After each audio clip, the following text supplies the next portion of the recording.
All right. So before we start our fourth episode, Joe, I just want to go into kind of our vision for the Why Not Now podcast Let's do it. As we kind of focus in a little bit more on what we want to accomplish. Mm. So one is we want this to be more about stories of resilience and how you can come out of this pandemic, and inspiring you with the guest speakers or the guest presenters, superpowers, and also with some things they've done in the past that they've overcome to be successful today. So we want to make sure we get that message across. And we want to make sure this isn't about the fitness industry on the business side of things. It's really about small business owners and how they can thrive and be successful, and how they can take lessons from others for their future. So, exactly. So what is a superpower to you, Bryant? Let's go through the definition of a superpower. Yeah. So I'll go through my superpower, and then I want to give you a little story of kind of the past year for P4L as well. Mm-hmm. My superpower, as I define it, is I believe in other people more than they can believe in themselves. So I help them find that belief that they didn't know, that confidence that they didn't know they had in them to really be successful. Mm-hmm. That was my superpower as a manager, my superpower as a trainer, as a strength coach, and now as a business, instilling that in others, whether it be a customer or an employee or what have you. It's really helping them find that belief in themselves, Mm-hmm. that confidence. Nice. And as far as our story in the past year, I think it's important to recap. We're opening our third location. We signed the lease last August. It's been a year. We signed the lease. We're going through the build out, and as we did that, we kind of lost touch of our culture. And employee and customer satisfaction was going down as we're paying attention to our new location. This beautiful build out in the financial district, almost $500,000 spent. Mm-hmm. And then after we opened it, we're like, oh shoot, we have to fix everything that we kind of lost touch of, our culture, our customer happiness, our employee happiness. And that was all, at a really rough point, the roughest point it's ever been. And we started to work on that again. And we got to a really good place. In January and February, we spent a lot of time. We opened the gym up in November of 2019. And then we spent a couple months really improving our culture, strengthening our company morale. And it got to a really good place. Revenue started coming in. And boom, March hit and the pandemic. Just as we thought we climbed over that mountain. And instead of kind of crumbling during that time, what we focused on, and what I did as a leader, is focus on the culture again. Continue to focus on the culture, because I knew that was going to be, difficult to overcome with this pandemic. And we just took a customer or an employee satisfaction survey a month ago, and it was higher than it was in the last year. Mm-hmm. So again, we spent a lot of time focusing on their development, focusing on bringing on guest speakers, on having fun, on really trimming down the things that don't matter and focusing on what really matters. And, things have been really, in a good place culture-wise. Of course, we're struggling to stay in business given the pandemic, but, we really have a fighting chance. We really believe that we're going to come out of this. And speaking of, our next guest has been really helping us out with our landlord negotiations and our lease, because we believe that we have a fighting chance and we're going to be in a good place once we get out of this pandemic. And a lot of that has to do with Stu's help. He's a commercial agent. He's also a business owner, restaurateur. He's had over 20 years of experience as an agent, and even another 20 or 30 years in the restaurant industry, actually. And he has the ability to keep you in business. Mm-hmm. So without further ado, I introduce to you Mr. Stephen, aka Stu Gerry. Yeah, we call him Stu Gerry. Welcome everybody to the Why Not Now podcast, episode 4. Is that where we're on, Joe? Quattro. This is lucky number 4. Yeah. You know what they say Lucky about number fours? 4. What's that? I don't know. I don't know. It's good to have 4. Four sides makes a square, and that's like a very good base. And it makes a building. It usually makes a building. Speaking of, that's why our guest is like the perfect guest for episode number 4. There you go. Well, let's meet Mr. Stu Gerry. and he is a commercial leasing and sales agent. But a lot more than that, as you're going to soon to hear for all the listeners out there. He is actually saving the fitness business owners of San Francisco right now. He's been in our coalition, basically meet every week, all the fitness studio owners, and we're trying to save our businesses.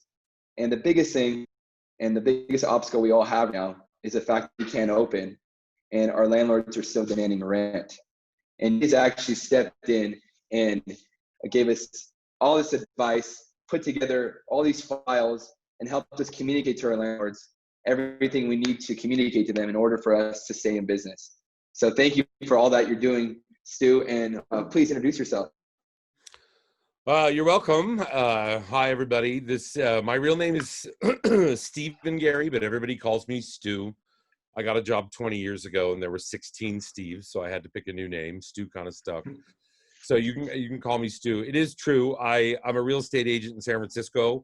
The work that I'm doing with this coalition is specifically me as a individual in the public that is assisting and advising all of these commercial tenants. I do residential and commercial real estate. I'm one of the few agents at my brokerage that does. And I specialize as well in bulk asset sales and commercial leases. Bulk asset sales would be the selling of a gym or a business and not real estate. And to a large extent, those bulk asset sales are probably gone for the next 2 years. I cannot conceivably think of selling someone's business in good faith in the next couple of years. So we found ourselves with a lot of sales situations and then a lot of commercial lease situations. And as I stand here today, I have 83 people that I'm advising, 83 parties, but that totals 116 commercial leases. Going from Santa Rosa to Petaluma on down far into the South Bay, which is interesting as we go county to county, city to city. The commercial rent moratoriums are different. The rights of the tenant are different. So I've had to waver a little bit with that. And trying to at least be the junction box or the relay box of 116 people's experiences, 116 landlords. What are some of the I think one good thing we can talk about is the things that I have learned and what are some of the trends that we can kind of extrapolate from all that. And that alone has really, really handed all the tenants a bigger bat to swing, I think. Yeah. So, I started my career in 2009 and I never saw a recession of any kind, or really nothing that negatively impacted my industry that I'm in the fitness industry. But this has been the first huge mountain climb. And I had no clue this was coming. Obviously, a lot of people didn't, but I don't even know how to get through this or what the future is going to be. So what is kind of from your experience is the biggest thing that you've taken from your past that now you're applying to all the consulting you're doing with 116 adopted children that you have? And by the way, you're a hero of small business right now, saving a lot of us. And, wow. I don't know how many of us are going to stay alive, but because of you, I'm sure a lot more than before meeting you. So I think one of the things that really sets me apart from especially other commercial realtors, because a lot of residential realtors really truly care about their clients, and they really try and make that connection. And that doesn't happen so much in the commercial world. So my superpower, I think, from 30 years in the restaurant industry, I've worked in really fancy 5-star dining for many, many, many, many years in San Francisco. From Bix to Gary Danko to Bizou to Supper Club. I have a long history there. That was all about service. That was all about meeting and exceeding your customers' expectations before they even knew they expected it. And I that has parlayed into my work as a realtor in the last more than a decade that I've been doing it here in San Francisco. I think listening and finding these commonalities and being able to tell people, take a number. You are not alone. There's so many people in the exact same situation as you right now.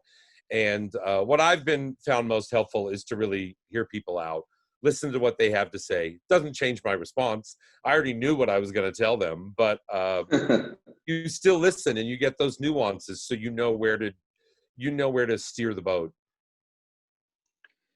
So with everybody freaking out right now, small business owners, all the forced closures, everything, what's a message that you have for them as far as how to keep alive, how to stay with?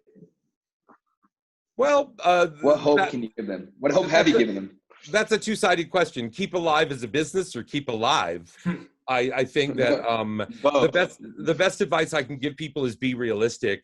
A month and a half ago, when I did another Zoom call with about 50 people, I had about, at that time, 86 leases. It's grown since then.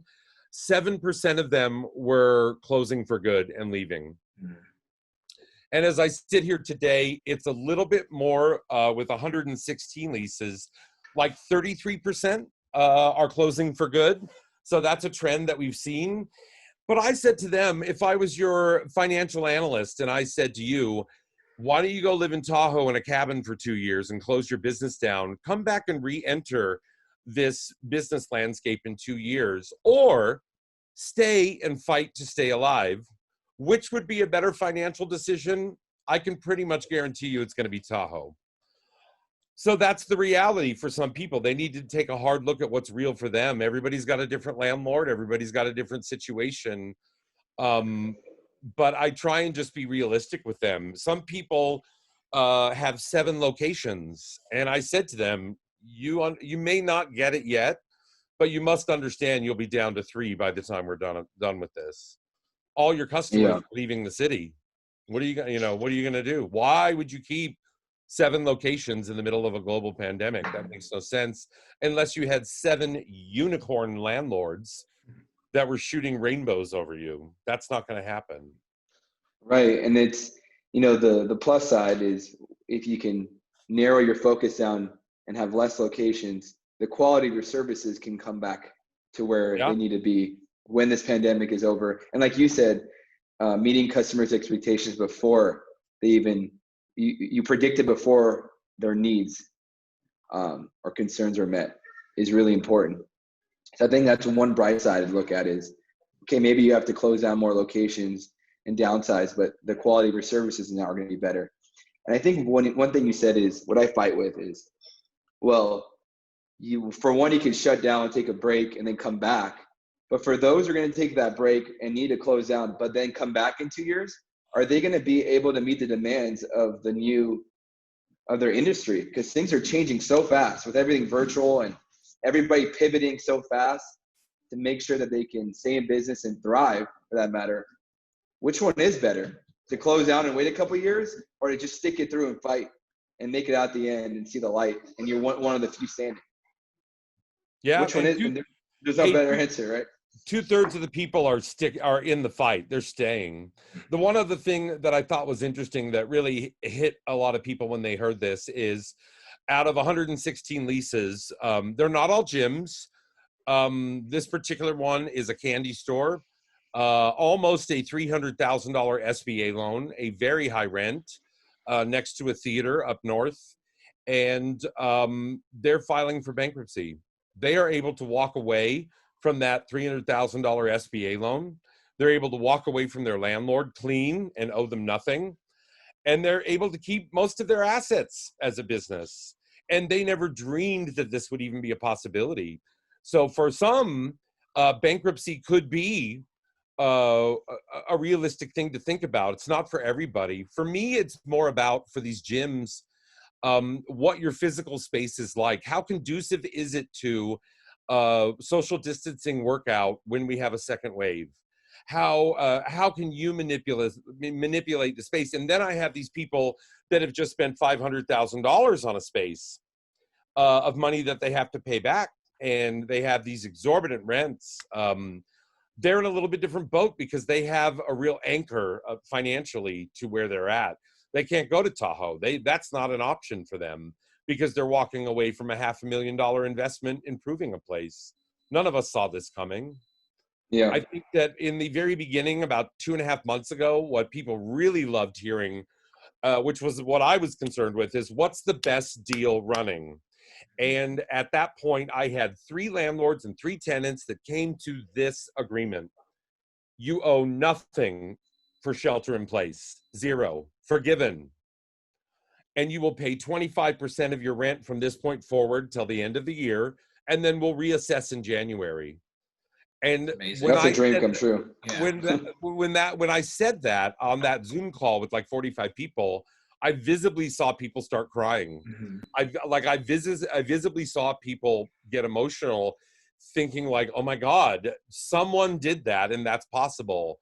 And not only is it possible, that's your number to beat. That's the size bat you're going to use to swing at your landlord and try and come to an agreement, because you now know and have the knowledge that other people are getting this. And that was typically far from what they thought they should be asking for, and way more aggressive. And so I will have each and every tenant, once we introduce ourselves to the landlord, kind of hit the reset button, draw up a proposal, write down those terms. And I'm typically saying, go a little further. I know you think you're cutting deep. Let's cut a little deeper. Some of those people call me back and they were like, oh my God, he accepted it. You know, some landlords are thinking about selling the building, and not accepting an agreement puts them in a pickle in terms of disclosures for selling the building. There's many layers to this. And I have that going on with a restaurant right now, that if we would have said, we're going to give you 25 cents a month, he would have signed it, because he just listed the building for sale and he wants a complete disclosure file so the buyer knows what they're buying. There is some type of an agreement in place.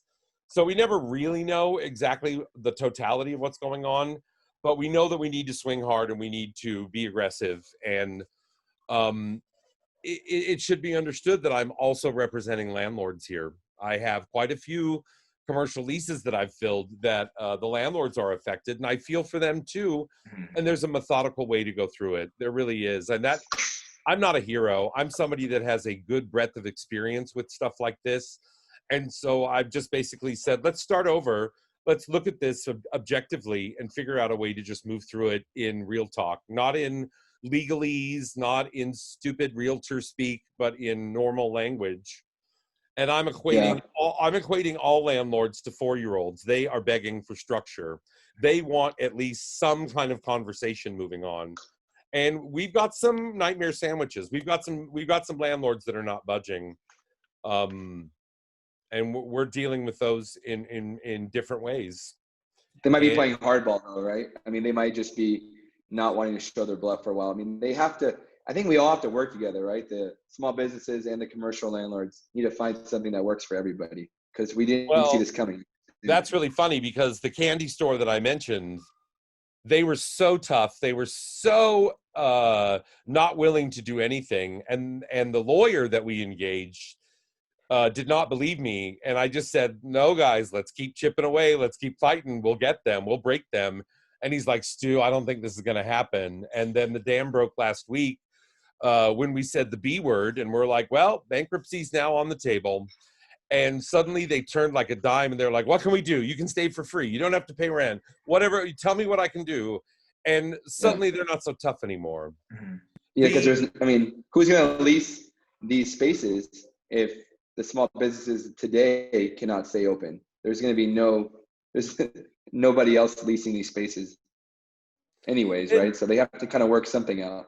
You know, this is kind of a weird thing to think about for a lot of people, but in my proposals, like I've worked on with you and others, I think we need to portray a story to the landlord, if we're a tenant, of a road back to full rent, of a road back to full base rent.